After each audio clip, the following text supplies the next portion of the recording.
नमस्कार. Info in Marathi या आपल्या चॅनलवर आजच्या या एका नवीन आणि अत्यंत महत्त्वाच्या सखोल चर्चेत मी आपल्या सर्वांचं स्वागत करतो. होय, सर्वांना नमस्कार. म्हणजे नेहमीप्रमाणे इथे आपण महाराष्ट्रातील कायदे, जमिनीचे व्यवहार, सरकारी निर्णय किंवा अगदी महसूल आणि नागरिकांच्या हक्कांबद्दल अगदी सोप्या भाषेत माहिती घेतो. आणि आजचा विषय म्हणजे आपण सगळेच फ्लॅटमध्ये राहतो, बरोबर? आपण सकाळी दरवाजा उघडतो आणि समोर काय दिसतं? एखादा छानसा लाकडी शू रॅक. अगदी बरोबर. एखादा शू रॅक किंवा एका कोपऱ्यात ठेवलेली लहान मुलांची सायकल. किंवा दुसऱ्या बाजूला कुंडीतलं एखादं सुंदरसं रोपटं सुद्धा असतं. हो ना. आणि हे चित्र म्हणजे आपल्या आजूबाजूला इतकं सामान्य आहे की त्यात काही वावगं आहे किंवा चुकीचं आहे असा विचारही आपल्या मनात कधी येत नाही. पण आजच्या या सखोल चर्चेत आपण हे पाहणार आहोत की हा साधा वाटणारा शू रॅक एखाद्या व्यक्तीला थेट तुरुंगात कसा पोहोचवू शकतो. बापरे, होय. आणि महिन्याला हजारो रुपयांचा दंडही कसा लागू शकतो. नक्कीच. म्हणजे आपल्यासमोर आज अनेक कायदेशीर दस्तऐवज, कायद्याची पुस्तके आणि कोर्टाचे अत्यंत महत्त्वाचे निकाल आहेत. या सर्वांच्या आधारे आज आपण हाऊसिंग सोसायटीतील सामायिक जागा म्हणजेच कॉमन एरिया आणि त्यावरील अतिक्रमणाच्या या प्रश्नाच्या अगदी मुळाशी जाणार आहोत. तर चला हे सविस्तर समजून घेऊया. नक्कीच. आणि सुरुवातीलाच हे स्पष्ट करणं अत्यंत गरजेचं आहे की हा जो मुद्दा आहे ना, तो केवळ दोन शेजाऱ्यांमधील आपापसातील किरकोळ वादाचा राहिलेला नाहीये. अच्छा, म्हणजे हा त्यापेक्षा मोठा मुद्दा आहे. अगदच. कसे ना, जेव्हा आपण सामायिक जागेवर सामान ठेवण्याबद्दल बोलतो तेव्हा त्याची पाळंमुळं थेट महाराष्ट्र मालकी हक्क सदनिका कायदा म्हणजे ज्याला आपण मोफा म्हणतो ओके. किंवा रेरा आणि सर्वात महत्वाचं म्हणजे अग्निसुरक्षा कायद्याच्या अत्यंत कडक तरतुदींपर्यंत पोहोचतात. बापरे, म्हणजे थेट फायर सेफ्टी ऍक्ट. एक गोष्ट स्पष्ट होते की कायद्याच्या नजरेतून ही अत्यंत गंभीर आणि थेट गुन्हेगारी स्वरूपाची बाब ठरू शकते. मी हे पुढे सविस्तर स्पष्ट करतेच. बरं, म्हणजे मला वाटतं या सगळ्याची सुरुवात ना एका मानसिकतेतून होते.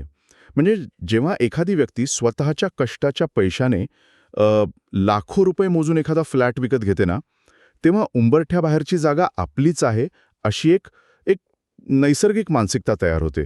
हो, जणू काय ती आपल्या घराचीच विस्तारित बाल्कनी आहे असं वाटतं लोकांना. हो ना. माझ्या वाचनात असं आले की कायदेशीरदृष्ट्या इथे कार्पेट एरिया आणि कॉमन एरिया यातील सीमारेषा खूप महत्वाची असते. पण प्रत्यक्ष कायद्याच्या दृष्टीने बघायला गेल्यास या जागेवर नक्की कोणाचा हक्क असतो, म्हणजे ती मालकी कशी ठरते? हा अगदी अचूक प्रश्न आहे. कारण बऱ्याच वादांचा मूळ याच मालकी हक्काच्या गैरसमजात आहे. आपण जेव्हा फ्लॅट खरेदीचा करार म्हणजेच अग्रीमेंट फॉर सेल वाचतो ना, तेव्हा रेरा आणि मोफा या दोन्ही कायद्यांनुसार हो, खरेदीदाराचा कायदेशीर हक्क हा फक्त फ्लॅटच्या आतल्या भिंतींपर्यंतच मर्यादित असतो, ज्याला आपण कार्पेट एरिया म्हणतो. म्हणजे दाराबाहेर आपली मालकी संपते. अगदी बरोबर. फ्लॅटच्या उंबरठ्याबाहेरचा जिना, कॉरिडॉर, लिफ्ट समोरील जागा, टेरेस आणि पार्किंग ही संपूर्ण हाऊसिंग सोसायटीची सामायिक मालमत्ता म्हणजेच कॉमन प्रॉपर्टी असते. अच्छा, पण मग हे डॉक्युमेंट्सवर कसं ठरतं? बिल्डरकडून सोसायटीकडे ती जागा कशी येते? तिथेच तर एक कायदेशीर प्रक्रिया समजून घेणं महत्वाचं आहे, ज्याला आपण कन्व्हेन्स डीड म्हणतो. म्हणजे जेव्हा बिल्डरकडून इमारतीचं बांधकाम पूर्ण होतं आणि सोसायटी स्थापन होते, तेव्हा या कन्व्हेन्स डीडद्वारे जमिनीची आणि इमारतीच्या सामायिक भागांची मालकी ही अधिकृतरित्या सोसायटीच्या नावे हस्तांतरित केली जाते. म्हणजे दाराबाहेरची जागा ही सोसायटी ह्या संस्थेची मालकी असते, कोणत्याही एका सभासदाची नाही. अगदी कसंच. आणि कायद्यात या सामायिक जागेचा एकमेव उद्देश अत्यंत स्पष्ट केलेला आहे. तो म्हणजे फक्त ये जा करणे, म्हणजेच इंग्रेस अँड इग्रेस. फक्त ये जा करण्यासाठी? होय. ती जागा कोणत्याही प्रकारच्या वैयक्तिक वापरासाठी किंवा साठवणुकीसाठी अजिबात नसते. बरं, हे तांत्रिकदृष्ट्या समजण्यासारखं आहे. पण माझा एक व्यावहारिक प्रश्न आहे. जर ती जागा सर्वांचीच आहे आणि तिथे एखाद्याने एक छोटा बूट रॅक किंवा छानशी कुंडी ठेवली ज्यामुळे चालणाऱ्या कोणालाही अडथळा होत नाहीये, तर त्यात नक्की काय अडचण आहे? वरवर पाहताही अगदी निरुपद्रवी वाटतं, बरोबर? हो ना. उलट हे तर इमारतीच्या सौंदर्यात भरच घालतं ना. यावर आपले सोसायटीचे नियम नेमके काय सांगतात? इथेच तर मूळ मेख आहे. इथे सोसायटीचे आदर्श उपविधी म्हणजेच मॉडेल बायलॉज लागू होतात. विशेषतः उपविधी 168 आणि 169 अ. जेव्हा मी या उपविधींचा सखोल अभ्यास केला ना, तेव्हा लक्षात आलं की कायद्यात सामायिक जागेवरील अतिक्रमणाबाबत शून्य सहिष्णुता म्हणजेच झिरो टॉलरन्स हे तत्व अवलंबलेलं आहे. एक सेकंड. शून्य सहिष्णुता म्हणजे अजिबात सूट नाही, थोडी सुद्धा नाही. अजिबात नाही. उपविधी 169 अ अत्यंत स्पष्टपणे सांगतो की कोणत्याही सदस्याला सामायिक जागा स्वतःच्या वैयक्तिक वापरासाठी अडवता येणार नाही किंवा तिथे कोणतेही सामान ठेवता येणार नाही. मग तो अगदी छोटा शूरॅक असला तरी. हो, मग तो छोटा शूरॅक असो, कुंडी असो वा एखादी साधी छत्री, जर कोणी असा नियमभंग केला तर ते सामान तात्काळ हटवणं कायदेशीररित्या बंधनकारक आहे. अच्छा, पण असं का? एवढा कडक नियम का? यामागे एक स्लिपरी स्लोप म्हणजे घसरगुंडीचा युक्तिवाद असतो. म्हणजे बघा, आज जर आपण एका कुंडीला परवानगी दिली तर उद्या तिथे एक छोटा रॅक येईल, परवा एखादं कपाट येईल. माझ्या सामानाचा कोणाला त्रास होत नाहीये किंवा इतकी वर्ष ते तिथेच आहे, हा युक्तिवाद कायद्यात अजिबात चालत नाही. हे तर आहे, पण नियमांचं उल्लंघन तर अनेक ठिकाणी होताना दिसतं. माझ्या वाचनात एका ठिकाणी आलं होतं की जर कोणी सामान हटवलं नाही तर सोसायटी थेट 5 पट दंड लावू शकते. हे वाचून मला खराच धक्का बसला. हो, हे ऐकायला खूप कडक वाटतं. म्हणजे हे खरंच शक्य आहे का की हा फक्त कागदावर लोकांना घाबरवण्यासाठी केलेला नियम आहे? नाही, हा अजिबात फक्त कागदावरचा नियम नाहीये. आणि ही कारवाई अत्यंत कठोर असू शकते. मी स्पष्ट करते, जर साध्या नोटीसनंतरही सदस्याने अतिक्रमण काढलं नाही ना, तर सोसायटीकडे सामान फेकून देण्यापेक्षाही अत्यंत प्रभावी असा आर्थिक कारवाईचा अधिकार आहे. अच्छा. उपविधींनुसार सोसायटी त्या सदस्याच्या मासिक देखभाल शुल्काच्या म्हणजेच मंथली मेंटेनन्स चार्जेसच्या तब्बल 5 पट रक्कम दरमहा दंड म्हणून लावू शकते. थांबा. 5 पट म्हणजे नेहमीच्या मेंटेनन्सच्या 5 पट. हे थोडं आकडेमोड करून सांगता येईल का? नक्कीच. म्हणजे एखाद्याला नक्की किती फटका बसू शकतो या दंडाचा? बघा, समजा एखाद्या फ्लॅटचं मासिक देखभाल शुल्क किंवा मेंटेनन्स 5,000 रुपये असेल, तर अतिक्रमण करणाऱ्याला मूळ मेंटेनन्स वगळून केवळ दंडापोटी थेट 25,000 रुपये प्रति महिना भरावे लागू शकतात. बापरे, 25,000 रुपये दर महिन्याला? होय.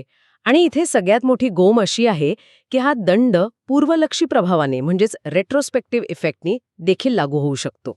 1 मिनिट. पूर्वलक्षी प्रभावाने म्हणजे जर तो शूरॅक गेले 6 महिने तिथे असेल तर सोसायटी आज थेट मागच्या 6 महिन्यांचा दंड लावू शकते. अगदी बरोबर. 6 महिन्यांचे 1.5 लाख रुपये केवळ दंड म्हणून लागू शकतात. आणि हे मी केवळ हवेतले दावे सांगत नाहीये. अच्छा, यावर काही कायदेशीर केस झालीये का? हो, तर या संदर्भात आपल्याकडे मुंबई उच्च न्यायालयाचा किरण के शर्मा विरुद्ध सोसायटी हा 2024चा अत्यंत ताजा आणि महत्वाचा निकाल आहे. या केसमध्ये असंच घडलं होतं.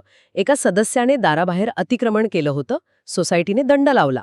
आणि सदस्याने तो दंड भरायला नकार दिला असेल, साहजिकच. होय, स्पष्ट नकार दिला. मग प्रकरण चिघाळलं आणि थेट कोर्टात गेलं. मग कोर्टाने काय निकाल दिला? सोसायटीच्या बाजूने की सदस्याच्या? कोर्टाने सोसायटीच्या बाजूने अत्यंत भक्कम निकाल दिला.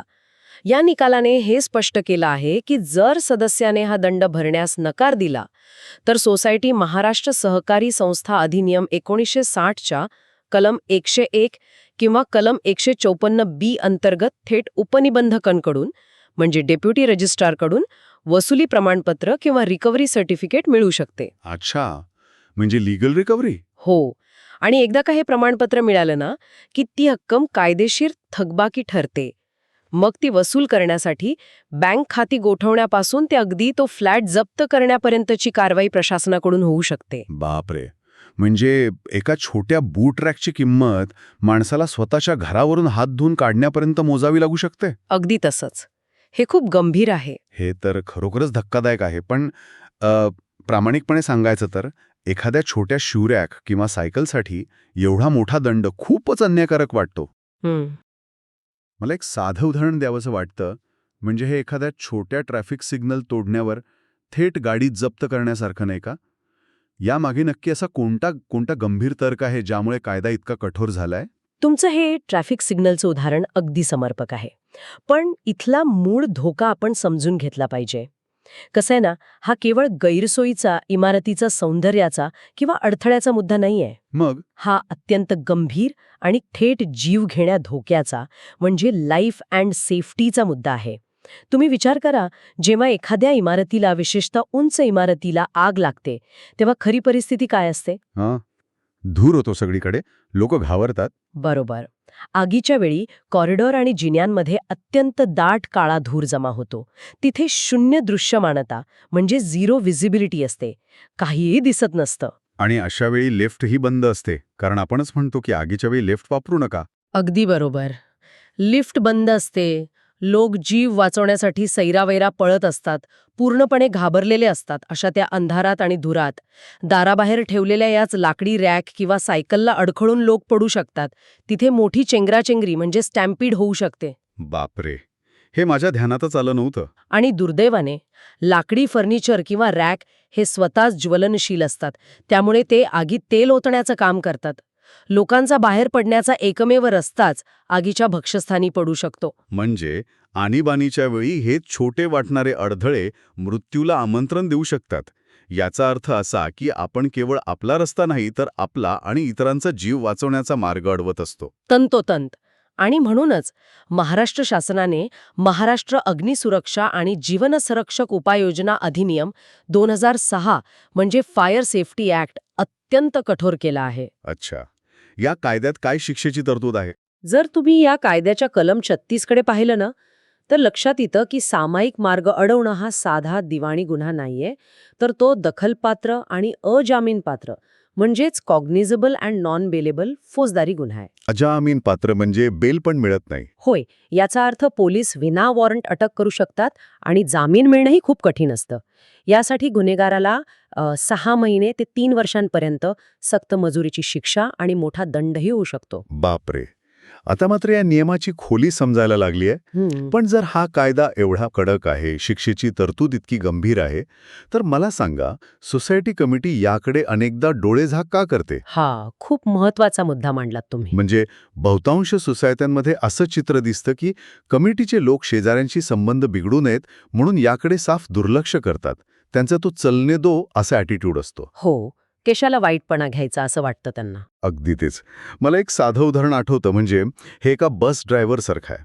बसमध्ये प्रवासी काय करतात याकडे दुर्लक्ष करून चालत नाही, कारण अपघात झाला तर ड्रायव्हरलाच जबाबदार धरलं जातं. अगदी तसंच सोसायटी कमिटीचं आहे का? हे बस ड्रायव्हरचं उदाहरण तुम्ही अगदी अचूक दिलं आहे. कायद्याच्या परिभाषेत कमिटीच्या या जबाबदारीला फिड्युशरी ड्युटी म्हणतात, म्हणजेच विश्वस्त म्हणून असलेली कायदेशीर जबाबदारी. विश्वस्त? हो, सोसायटीची कमिटी ही केवळ व्यवस्थापक किंवा मॅनेजर नसते, तर संपूर्ण इमारतीच्या सुरक्षेची ती विश्वस्त असते. आता कमिटी सदस्यांना वाटतं की आपण शेजाऱ्यांशी का वाईटपणा घ्यायचा, बरोबर? हो, नेहमीच आहे.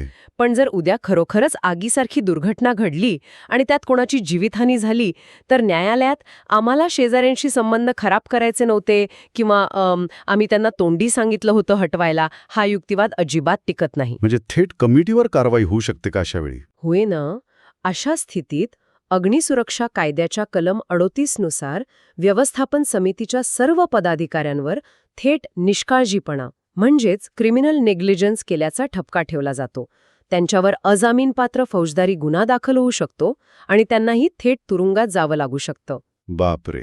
त्यामुळे संबंध बिघडले तरी चालतील, पण सुरक्षा नियमांची अंमलबजावणी करणं हे कमिटीचं कायदेशीर कर्तव्यच आहे. हे नक्कीच डोळे उघडणारं आहे. आता कॉरिडॉरच्या बाबतीत आगीचा आणि धुराचा धोका समजण्यासारखा आहे, पण हाच नियम लोक अनेकदा तळमजल्यावर, पार्किंगमध्ये किंवा बेसमेंटला पण लावतात. पार्किंगचा विषय तर अजूनच वेगळा आहे. तिथे तर हवा खेळती असते ना, ओपन स्पेस असते. मग सोसायटीतली ही जी अजून एक मोठी सामायिक जागा असते म्हणजेच पार्किंग. तिथे एखाद्याने स्वतःच्या पार्किंगच्या कोपऱ्यात जुने टायर किंवा एखादं कपाट ठेवलं तर काय अडचण आहे? पार्किंग हा तर सोसायटीत नेहमीच वादाचा सर्वात मोठा कळीचा मुद्दा असतो. नक्कीच. शिवाय माझा दुसरा आणि महत्त्वाचा प्रश्न असा आहे की कायद्यानुसार बिल्डर पार्किंग विकू शकतो का? पार्किंगच्या बाबतीत ना, आपण भारताच्या सर्वोच्च न्यायालयाच्या एका अत्यंत ऐतिहासिक निर्णयाकडे वळलं पाहिजे. नाहलचंद लालूचंद विरुद्ध पांचाळी सोसायटी हा 2010चा तो गाजलेला निकाल आहे. अच्छा, सुप्रीम कोर्टाचा निकाल आहे. होय. या निकालानुसार सर्वोच्च न्यायालयाने अगदी स्पष्ट केलं आहे की विकासक म्हणजेच बिल्डर कोणत्याही परिस्थितीत स्टिल्ट किंवा ओपन पार्किंग विकू शकत नाही. ती जागा संपूर्ण सोसायटीची सामायिक मालमत्ता असते. एक मिनिट, पण बिल्डर तर लाखो रुपये घेऊन पार्किंग विकतात ना. सर्वोच्च न्यायालयाने असा निकाल का दिला? यामागे लॉजिक काय आहे? यामागे लॉजिक चटई क्षेत्र निर्देशांक म्हणजेच FSI मध्ये दडलेला आहे. बघा, बिल्डरने संपूर्ण इमारतीचा जो मंजूर FSI असतो तो आधीच फ्लॅट्स बांधून विकलेला असतो. बरोबर. स्टिल्ट किंवा ओपन पार्किंग तयार करण्यासाठी शासनाकडून कोणताही अतिरिक्त FSI वापरलेला नसतो. ती जागा फ्री ऑफ FSI असते. मग जी जागा बिल्डरच्या मालकीच्या FSI मधून बनलेलीच नाहीये ती तो विकू कसा शकतो? अरे च्या, हे लॉजिक खूपच भक्कम आहे. हो ना. म्हणूनच सर्वोच्च न्यायालयाने ठरवलं की एकदा इमारतीचं कन्व्हियन्स डीड झालं की ती पार्किंगची जागा आपोआप सोसायटीची होते. आणि सोसायटीच्या बायलॉज 78 ते 82 नुसार पार्किंगची जागा फक्त आणि फक्त वाहने उभी करण्यासाठीच असते. म्हणजे तिथे सामान ठेवता येत नाही? अजिबात नाही. तिथे जुने टायर, फर्निचर किंवा कोणतेही स्टोरेज रॅक ठेवणं पूर्णपणे बेकायदेशीर आहे. कारण तो सामायिक जागेचा सरळ सरळ गैरवापर ठरतो. हे अत्यंत स्पष्ट आणि लॉजिकल आहे. आता याच पार्किंगच्या संदर्भात मला अजून एक खूप मोठा प्रश्न विचारायचा आहे. तो म्हणजे भाडेकरूंचे हक्क. हा खूप नाजूक विषय आहे सोसायट्यांमध्ये. हो ना. अनेक सोसायट्या जे लोक भाड्याने राहतात त्या भाडेकरूंना आत गाडी आणू देत नाहीत. तुम्ही भाडेकरू आहात, बाहेर गाडी लावा, असा थेट फतवाच काढला जातो कमिटीकडून. हे कायद्याला धरून आहे का? हा एक अत्यंत चुकीचा आणि बेकायदेशीर पायंडा अनेक सोसायट्यांमध्ये पडला आहे. इथे भाडेकरूंच्या कायदेशीर अधिकारांची स्पष्ट पायमल्ली होते. मी यामागची कायदेशीर यंत्रणा सांगते. हो, सांगा ना. बघा, जेव्हा मूळ मालक आपला फ्लॅट अधिकृत लीव्ह अँड लायसन्स करारावर भाड्याने देतो ना, तेव्हा तो केवळ 4 भिंती भाड्याने देत नसतो, तर त्या फ्लॅटशी जोडलेले सामायिक जागेचे सर्व हक्क तो भाडेकरूला कायदेशीररित्या हस्तांतरित करत असतो. अच्छा. जर त्या फ्लॅटसाठी अधिकृत पार्किंग अलॉट केलेली असेल तर त्या भाडेकरूला मूळ मालकाची पार्किंग वापरण्याचा पूर्ण कायदेशीर हक्क आपोआप प्राप्त होतो. म्हणजे सोसायटी त्यांना बाहेर गाडी लावायला सांगून रोखू शकत नाही? अजिबात नाही. सोसायटी केवळ तो व्यक्ती भाडेकरू आहे या कारणावरून मनमानी पद्धतीने त्याला पार्किंग नाकारू शकत नाही किंवा भाडेकरूने पार्किंगसाठी वेगळे पैसे द्यावेत असा बेकायदेशीर नियमही बनवू शकत नाही. आणि जर असं कोणी केलं तर? जर अशी मनमानी झाली ना, तर भाडेकरू उपनिबंधक आणि सहकार न्यायालयाकडे थेट दाद मागू शकतो आणि यामध्ये सोसायटीला मोठा दंड बसू शकतो. बापरे, हे सर्व कायदेशीर मुद्दे ऐकल्यानंतर माझ्या मनात एक खूप व्यावहारिक प्रश्न उभा राहतो. बोला ना. म्हणजे हे सगळं कागदावर ठीक आहे, पण प्रत्यक्ष आयुष्यात जेव्हा एखाद्याने स्वतःच्या मुख्य दरवाजाबाहेर अख्खा कॉरिडॉर अडवून लोखंडी सेफ्टी डॉर किंवा मोठे ग्रिल बसवले असते, कमिटीने नोटीस दिली, पण समोरची व्यक्ती अजिबात दाद देत नाहीये. हो, असे हट्टी लोक असतातच. आणि मग प्रकरण हातघाईवर येतं. अतिक्रमण हटवायला गेल्यावर शिवीगाळ किंवा दादागिरी सुरू होते. तर अशा वेळी सामान्य नागरिकाने किंवा कमिटीने हे कायदेशीर गुंते सोडवण्यासाठी बाहेरच्या प्रशासनाची मदत कशी घ्यावी? जेव्हा प्रकरणं सामोपचाराने किंवा सोसायटीच्या साध्या नोटीसने सुटत नाही ना, तेव्हा कायद्याने अनेक भक्कम आणि वेगवान पर्याय उपलब्ध करून दिले आहेत. इथे 2 वेगवेगळे मार्ग आहेत. मी स्पष्ट करते. हो, सांगा. पहिला मार्ग आहे अनधिकृत बांधकामाविरुद्धचा. जर कोणी पक्क बांधकाम केले असेल, जसे की भिंत बांधणे, मोठे ग्रिल किंवा बाहेरच्या दिशेने उघडणारे सेफ्टी डोर बसवणे, जे की सर्रास बघायला मिळतं. होय, तर हे केवळ सोसायटीच्या नियमांचं उल्लंघन नाहीये. ते थेट महाराष्ट्र प्रादेशिक नियोजन आणि नगररचना कायदा म्हणजेच MRTP ॲक्टचे उल्लंघन आहे. अच्छा, मग तिथे काय करता येतं? अशा वेळी सोसायटीने महानगरपालिकेच्या, उदाहरणार्थ BMC किंवा PMCच्या अनधिकृत बांधकाम निर्मूलन विभागाकडे थेट लेखी तक्रार करावी. पालिका अधिकाऱ्यांना असे बेकायदेशीर बांधकाम स्वतःच्या अधिकारात हातोडा मारून पाडण्याचे पूर्ण अधिकार आहेत. आणि जर अतिक्रमण हटवताना त्यांनी दादागिरी किंवा हाणामारी करण्याचा प्रयत्न केला तर? जर अतिक्रमणकर्त्याने दादागिरी, शिवीगाळ किंवा धमक्या दिल्या ना, तर हा वाद केवळ दिवाणी किंवा सोसायटीपुरता राहत नाही, तो थेट सार्वजनिक उपद्रव म्हणजेच पब्लिक न्यूसेन्स ठरतो. म्हणजे पोलीस केस होऊ शकते? 100%. अशा वेळी भारतीय न्याय संहिता म्हणजेच BNS 2023 आणि जुन्या IPCच्या तरतुदीनुसार कलम 268 आणि 441 अंतर्गत थेट पोलिसांत FIR दाखल करता येतो. पोलीस अशा गुंडगिरीची अत्यंत गंभीर दखल घेतात. बर. तसेच कमिटी सहकार न्यायालयाचा म्हणजेच कोऑपरेटिव्ह कोर्टचा पर्यायही वापरू शकते. तिथून काय मदत मिळते? महाराष्ट्र सहकारी संस्था कायद्याच्या म्हणजे MCS ॲक्टच्या कलम 91 अंतर्गत सहकार न्यायालयातून अतिक्रमण हटवण्याचा थेट मनाई हुकूम, ज्याला आपण इंजंक्शन म्हणतो, तो लगेच मिळवता येतो. आणखी एक महत्वाची बाब सांगायची राहून गेली. कोणती? काही वेळा अतिक्रमण करणारे लोकच सोसायटीविरुद्ध ग्राहक न्यायालयात म्हणजेच कन्झ्युमर कोर्टमध्ये जातात. अरेच्या, स्वतः चुकीचं वागून परत स्वतःच केस करतात? हो ना, पण ग्राहक न्यायालयात असे अतिक्रमणकर्त्यांचे दावे थेट फेटाळली जातात. कारण बेकायदेशीर कृत्य करणाऱ्याला ग्राहक म्हणून संरक्षण मिळत नाही, हे देखील लक्षात ठेवलं पाहिजे. क्या बात आहे. थोडक्यात सांगायचं तर कोणालाही सामायिक जागेवर मनमानी करण्याचा किंवा मालकी हक्क सांगण्याचा अधिकार कायद्याने दिलेला नाहीये. अगदी बरोबर. आपण आतापर्यंत जी सविस्तर चर्चा केली, या कायदेशीर गुंतागुंतीचा आणि तरतुदींचा एक थोडक्यात सारांश या चर्चेच्या शेवटी आपल्या प्रेक्षकांसाठी मांडता येईल का? नक्कीच. या संपूर्ण सखोल चर्चेचा गोषवारा असा आहे की हाऊसिंग सोसायटीत सामायिक जागेवर, मग तो जिना असो, कॉरिडॉर असो, टेरेस असो किंवा पार्किंग, कोणतेही वैयक्तिक सामान ठेवणं कायदेशीरदृष्ट्या पूर्णपणे बेकायदेशीर आहे. बरोबर. यावर सर्व सोसायटींनी शून्य सहिष्णुता म्हणजे झिरो टॉलरन्स ठेवलीच पाहिजे. सोसायटी कमिटीने एका बस ड्रायव्हरप्रमाणे आपली विश्वस्त म्हणून असलेली जबाबदारी ओळखून शेजाऱ्यांचा रोष पत्करण्याची भीती न बाळगता. हो, कारण शेवटी जबाबदारी त्यांचीच आहे. अगदी.